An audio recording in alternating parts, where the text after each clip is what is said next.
Welcome back for episode 9 of the Astronomical Apocrypha, the Seleukid Empire narrative let's play for Rome II with Getae and Impera. Last time Antiochos II continued his invasion into Egypt, marching west from the coast of the Red Sea at Myos Hormos to cross the Nile River and confront the Memphis garrison at the Giza Pyramid complex, destroying the outclassed defenders and claiming the city. The Seleukid military was thereafter updated with the new Thrace reforms. The implementation of our new military technology came just in time, as an overwhelming Ptolemaic retaliation at Memphis was barely held back from reclaiming the city. Trapped in their attack column and with their own elephants running amok in their ranks, both Ptolemaic armies were slaughtered by the newly improved Seleukid swordsmen. Antiochos II then completed his conquest of Egypt, joining Cordelian for a strike on the Ptolemaic capital at Alexandria. Cordelian and the heralds of Triton made landfall at the Pharos, and following an exhausting run down the Heptastadion in full combat gear, they destroyed the small token garrison and its commander Artemidoros, and then proceeded to wreak havoc upon the shocked citizens as Cordelian searched like a madman for his lost love Abratonin. With some relief, the citizens welcomed into the city the only man capable of reigning in the terror of Cordelian's rampage.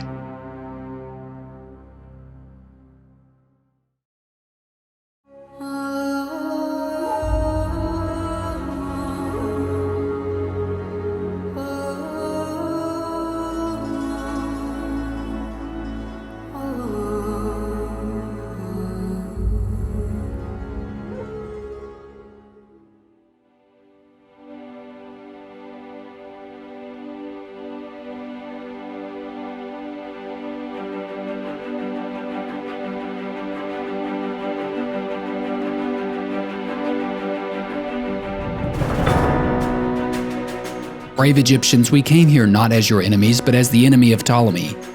A pharaoh is the representative of the great house here in Egypt, and that house is no longer the house of Ptolemy. Now it is the house of Seleukos, who himself sailed your waters and fought under an Egyptian banner. But the pharaoh must be invested with the authority of Amun-Ra here on earth, and I am the vessel of the will of that supreme being, but his name is more familiar to us as Zeus-Amun. I am the embodiment of Zeus here on earth, and if you need proof, look around you at my deeds. The fire of the great lighthouse has gone out, but we must rekindle it. The streams run dry, but I will bless the flood season and your crops will spring forth. The workshops and forges stand idle, but we will rebuild Egypt as it once was, vibrant and lush in the center of civilization. Fear not the sea monster, for he has departed with the woman from Kypros, and his thirst for revenge is finally slaked. I stand before you, your protector and ruler, your pharaoh and your god, Theos.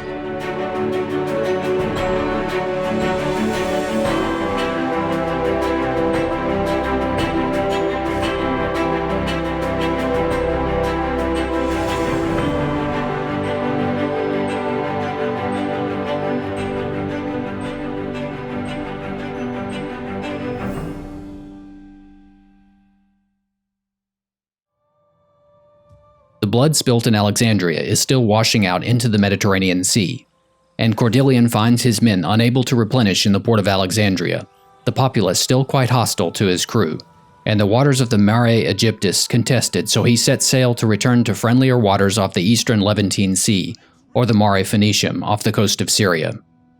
The self-proclaimed demigod and new pharaoh of Egypt, Antiochos II, or Theos as he now prefers to be known, remains with his army, the Thunderbolts of Zeus, patrolling the region around Alexandria to bring the public order under control. The Danube River, though broad, presents little obstacle to the native Dacians, including the Getae, who are quite accustomed to raiding into Thracia before disappearing into the mists on the far bank. Alexandria scouts the position of our newly declared enemy, finding two very impressive full stacks sheltering at Malva or Dacia Inferior. This seems to be their only controlled province, so it's quite possible that they were sustaining themselves on the fat of Thrace before Antiochos arrived, so their hostility is perhaps justified in that regard. Alexandria, hidden in the brush on the southern bank of the river, picks up a crucial bit of information during the intern phase. The Getae on the warpath swiftly make the river crossing before heading into Thrace, straight toward Antiochos Soter and the city of Odessos. We also get another notification of hostility from the cardinal opposite direction. The Miro in southern Ethiopia, apparently finding the Seleukid presence in Aegyptus unsatisfactory. It's a bit surprising that we have even heard of these people dwelling so far upriver, but nevertheless the gauntlet has been thrown. We're suffering our usual, annoying summer garrison attrition at multiple locations, and it seems that Eurydice's prying and attempted poisoning at Peritoneum has not gone unnoticed. Her efforts having been entirely in vain, she leaves the city to locate the rest of the Ptolemaic military, finding them to the south at Ammoneum, the larger defenders of the Nile now wearing the title with irony, and the radiant obelisks, a single super-heavy cavalry retinue. The heralds of Triton are still recuperating in Mare Phoenicium, and Cordelian requests a few more ships from Antioch, specifying the new firepot Dieres to add some more siege and ship-sinking potential to our navy. Diogenes heads back across the Nile and south towards Meos Hormos and the lands of Upper Egypt, in the general direction of our new Ethiopian enemies.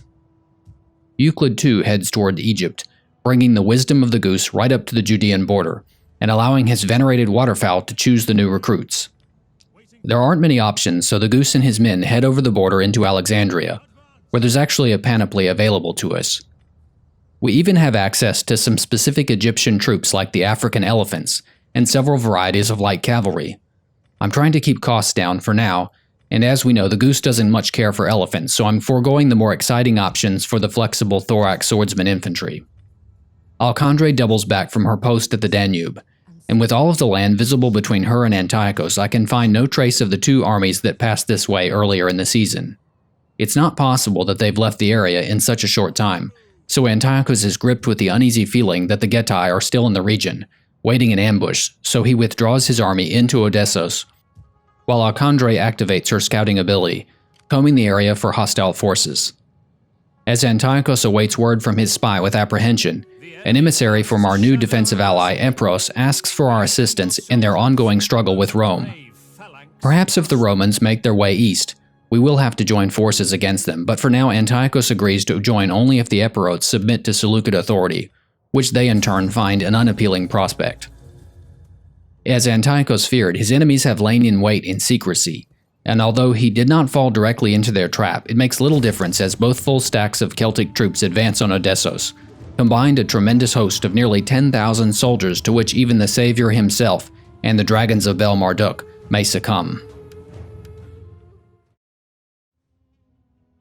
We have a half-strength garrison and a couple of ships to back up our men, but the burden of the defense will lie mainly with Antiochos and his men.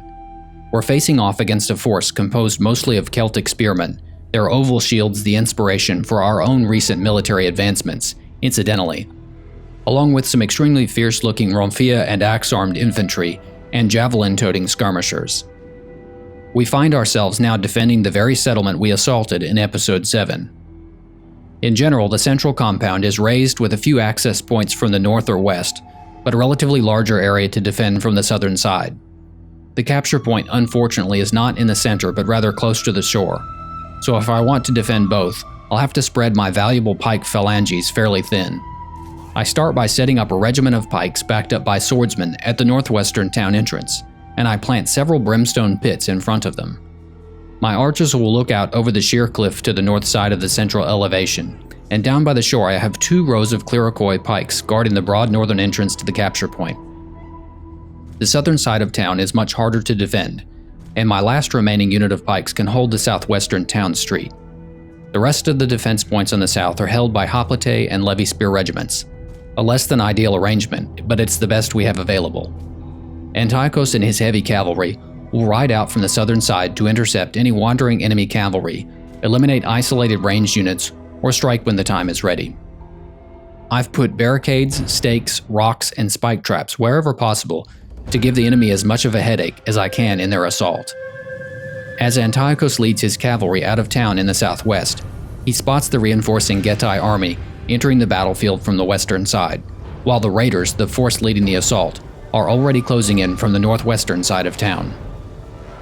The archers unleash their arrows into the vulnerable right side of the advancing Getae column.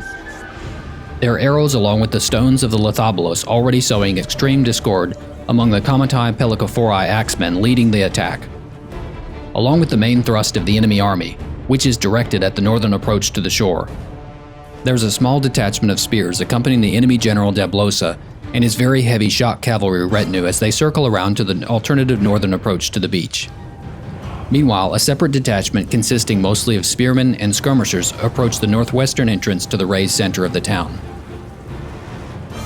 As the Celtic axemen barrel toward our defensive line at the capture point, the archers on the shore unleash a barrage of flaming arrows to light the brimstone pits, while Deblosa and his horsemen hack away at the barricade obstructing his charge. The barricade doesn't last nearly long enough, and as I'm maneuvering my 2nd Regiment of pikemen to protect their already engaged sister regiment, the horsemen rip through the barricade and plunge right into the center of my line, before the pikes are even fully leveled. A shower of arrows overhead from the archer ships floating just offshore barely registers as Deblosa and his cavalry set about demolishing my men, and the thorax swordsmen rush in to relieve their comrades now beset on both sides. I tried to retarget the Lithablos on the dense cluster of men fighting on the shore, but without success as the crew of the enormous machines were unable to find their line of sight, and mostly pushed their engines of war about ineffectually. Back on the west side, my pikemen and thorax swordsmen tangle with the mass of Getae spearmen there, and the enemy reinforcements now are becoming uncomfortably close to joining the assault. Antiochos watches as most of the enemy reinforcements concentrate their attack on the northwestern approach. This is good news on the whole, but it also means I probably don't have enough men committed to defending this area, so I pull a couple of spear regiments over in case of support is needed in a hurry. A couple of Romphia swordsman regiments find their way around to the southern side of town, finding the approach now relatively undefended, although the barricades set up there briefly give them pause. With my spearmen now backing up my defenders at the strongest points of the enemy attack, I'm left with the weak garrison troops to hold off these Romphia regiments marauding through the southern end of town. Now that most of the enemy are committed to one of the 3 main approaches, Antiochos Soter is free to choose his own point of attack. The reinforcing Getae general and his cavalry retinue have joined the bulk of his own force at the western entrance, leaving only 2 thin layers of missile troops, Dacian Toxotai in the rear, and their shorter-range javelin-armed Iconostai brethren up front who are launching their missiles into the central plateau, where our pikemen and swordsmen are bitterly holding on to the defense. As Antiochos and the 3 other regiments of heavy cavalry burst from the woods, the Dacian archers flee in terror before his approach, only to be run down, trampled, and skewered. The cavalry momentum, slightly dampened by the interposed archer regiments, picks up once again, as the units pull through and separate slightly in search of more soft targets at the rear of the Dacian assault.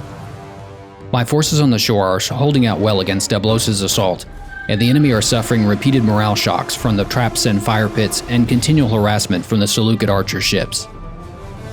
Antiochos, after smashing through a regiment of Iconostai, directs his men left and right into the adjacent archer and javelin regiments before plowing his own unit headlong into the rear of the enemy assault column. A dangerous, daring move, but Antiochos is determined to have it count, unleashing his war shout, battle rhythm, and inspire abilities.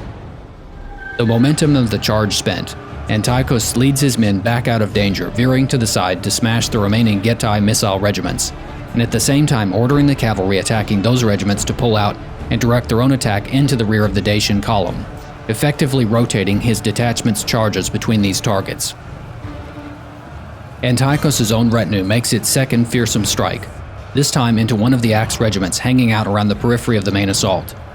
These men suffer pretty badly from the heteroi charge, and their numbers drop precipitously, as the rest of the Getae, struck in the rear of the assault, see their comrades screaming and dying, and find themselves under assault by the citizen cavalry, hemmed in by the men up front, who in turn are unable to break through the barrier of pikes and thorax shields. A whiff of panic begins to spread among the enemy, and it's the first hint at an admittedly still vague possibility of Seleukid victory. I again withdraw Antiochos and his retinue, along with the 2 citizen cavalry regiments to line them up again for a 3rd onslaught, as the remaining regiment of citizen cavalry head off in pursuit of the Dacian Toxotai at the perimeter of the battlefield, the heavy horse splitting the unit in 2 as they careen through the central ranks of the lightly armed men. Still another Seleukid charge hammers into the attacking column, threatening the western approach, and another stronger ripple of unease spreads through the Dacian ranks. Back on the shore, things are not going so well, Deblosa and his men having almost broken through to the capture point. My hoplite intended for the rear guard are forced to abandon their post and join the fevered battle on the north side, a couple of the Seleukid regiments losing their nerve for the fight. Nevertheless, Antiochos and his men have reached a critical tipping point in the morale of the enemy attack on the western side, now with about half the regiments there either wavering or broken. These savages think the men of the East weak and soft, and their strategy for battle is to harness their fury as if it were a weapon unto itself, as if we can be defeated merely by their will and their numbers. Look at the Macedonian phalanx on the slope, their ranks closed and their sarissas leveled. They still have not learned to best Philip's innovation. Now quench their fury with your steel-forged spear points. Show them the wrath of the East, hot like the fire of Marduk and cold like the gaze of sin. Back once again, reform your ranks, and descend upon them, dragons.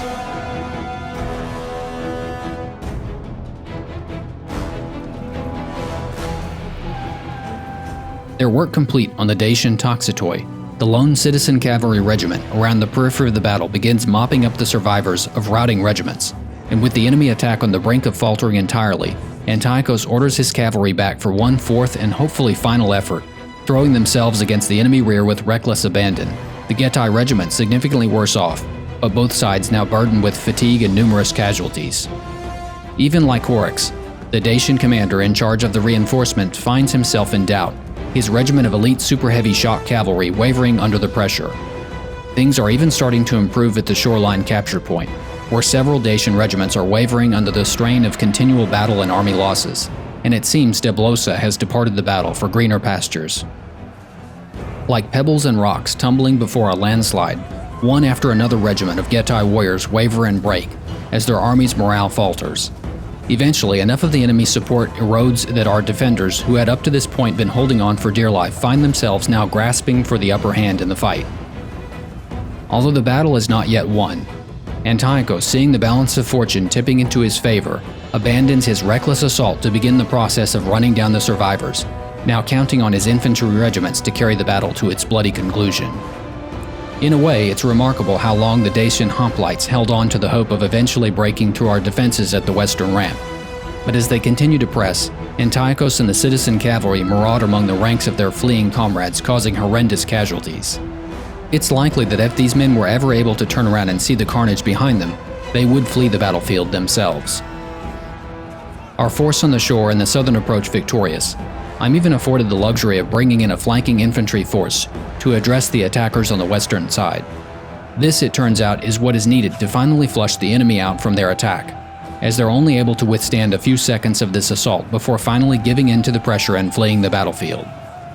Of course, I'm obligated to run down as many of the fleeing units as I can, although my heavy cavalry unfortunately have exhausted themselves by this point and are in no shape to slaughter another 2,000 men, whether or not they're defenseless.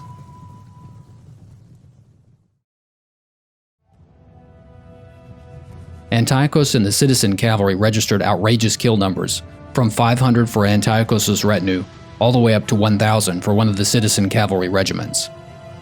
Of course, many of these were garbage time kills on defenseless routing units, but even so, the numbers are still quite impressive. Before we get too carried away with the victory, we have to acknowledge the loss of two of our own infantry regiments who were completely wiped out, and the incomplete job of taking out either enemy general or his army in their entirety. Although severely weakened, and to take nothing away from the heroic defense, the Getae numbers have merely been reduced to those of our own force, as Lycoryx and Deblosa flee into the wilderness. On the other hand, we did manage to take over 1,000 captives in this battle, who are sure to provide a much-needed boost to the Seleukid economy as slaves.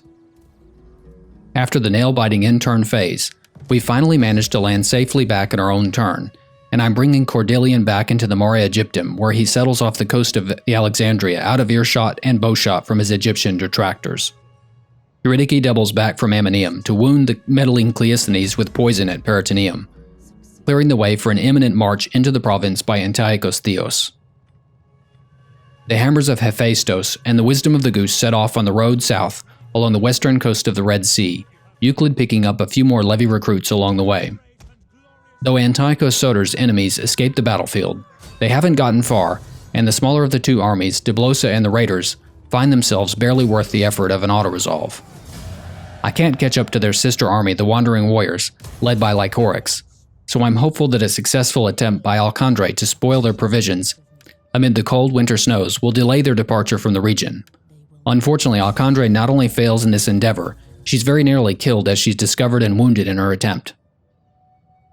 I'm also finally back to making some infrastructure improvements, and will be building the very first Seleukid aqueduct at Tarsus in Cilicia. We also have an event to deal with this turn. It has come to Antiochos' attention that Labda, a servant woman, has been overheard in the markets discussing some private business of a rival house. Of course, this is a golden opportunity to pry some information that could uncover past or future plots against the royal household, and could be used to our advantage. Without any details, a kidnapping seems a bit harsh, so Antiochos has a member of his staff approach the woman discreetly with an offer of money for her information.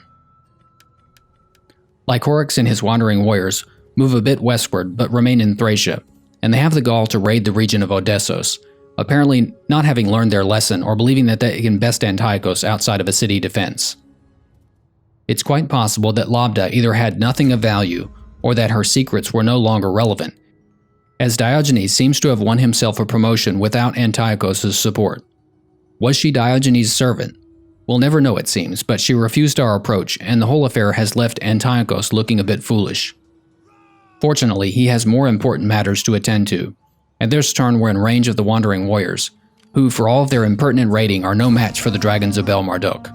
In typical DEI fashion, we're given an overwhelming advantage on the balance bar, but a fairly underwhelming prediction for the results. So we're obligated to fight what promises to be a mercifully swift open-field battle against what remains of the Getae forces. Aside from a few mercenaries he's picked up along the way, Lycorax and his men are weakened and tired, and we have a superiority in cavalry, artillery, and archers. As usual, the pikes are front and center, and the more flexible hoplite regiments protect our flanks. Antiochos and his cavalry will make their strike from the northern and southern wings, and the Lithobolos will ensure the enemy will be forced to engage or suffer a continual bombardment. They're advancing slowly, and Antiochos and his cavalry flank wide on either side. Even before splitting out my thorax swordsmen to the sides, we have a long enough line to envelop this smaller force in its concentrated formation. But I want my swordsmen, who have a bit more offensive capability, to take advantage of the vulnerable Getae flanks. Their infantry suffer a hail of arrows before charging straight at my line of pikes, affording our cavalry detachments time to swing all the way around to the enemy rear, before converging on Lycorax and the other Getae hanging out behind the front line. Our clericoi pikes, not the most stalwart troops even under ideal circumstances, find themselves wavering after a fierce fight with the Dacian axemen. But nevertheless, as our forces converge on both enemy flanks, and the rear of their attack, the desperation of their assault is becoming even more clear. A decisive charge by Antiochos and the citizen cavalry, augmented by his war shout ability, causes the enemy center to dissolve almost instantaneously, although their northern detachment fights on. Lycorax again flees for his life, and although I send a regiment of citizen cavalry off in pursuit, I'm still unable to keep the elusive general from escaping, even as my infantry on the northern flank break their opponents, and I'm given the opportunity to run down the survivors. A very reasonable victory for Antiochos Soter, almost entirely destroying the Getae military force in Thracia, except, irritatingly, Lycorax, who escapes once again. And it seems even now he remains out of reach for Antiochos and his army, as they have just barely evaded our range of movement for the turn. I was ready to make my assault on Peritoneum here, and I went a little bit crazy hiring extra mercenaries for Cordillean, mistaking the nearby friendly Sardis fleet for the Ptolemaic navy I saw earlier, only realizing after I'd made the hires that the Ptolemaic navy is actually quite small and non-threatening. Nevertheless, this gives us an even more overwhelming advantage against the Peritonean garrison, who are badly outmatched against both Antiochos and his rabid dog Cordillean, and the defenders of the Nile once again fail to make a timely defense, still just a season's march away from the city. I'm going to try something a bit different this time, looting the city instead of occupying it to transfer some of the wealth into my other provinces. We'll just put up with the public order penalty and the rebellion should it occur. Eurydice moves out from Peritonean to sabotage the defenders of the Nile, mostly to make sure they don't head off into Egypt to cause trouble.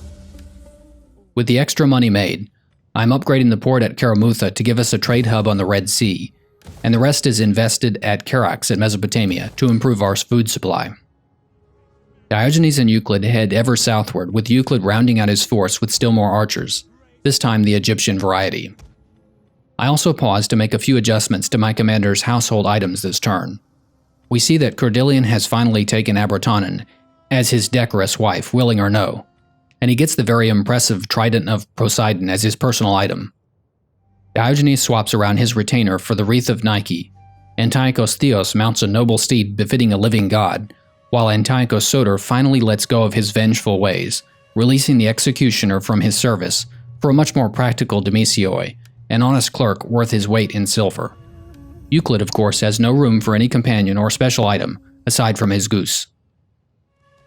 Lycoryx and the vestigial remnants of his once mighty invading army retreat across the Danube back to the barbarian stronghold of Malva.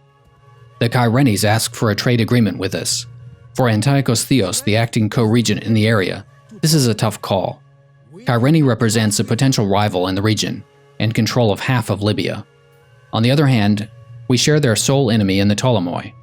So in the end, Antiochos makes a new friend in these Greek colonists in the southern Mediterranean, and we gain a measure of insulation on our western border against whatever unknowns await to the west in Africa. We have another random event to process.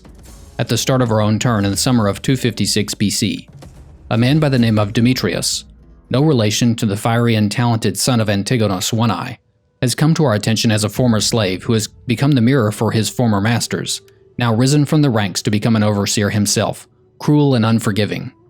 We can either promote or demote the sadistic man, or ignore the problem altogether.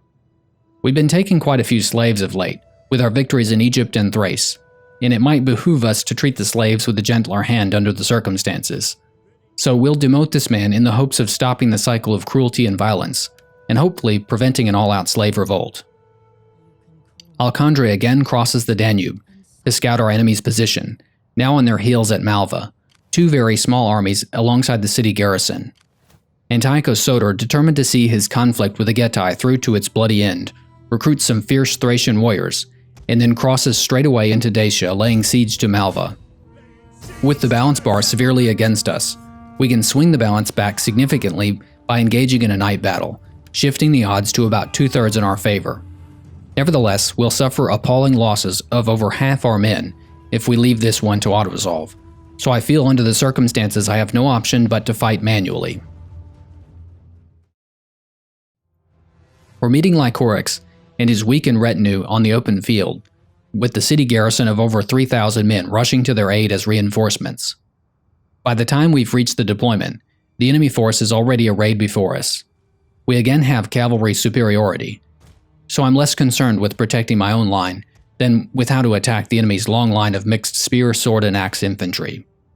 I eventually settle on a deployment that aligns my force with Lycoryx's own retinue, and I'm putting our relatively more expendable Thracian mercenaries on the right flank to take on the bulk of the enemy force while we pursue their general.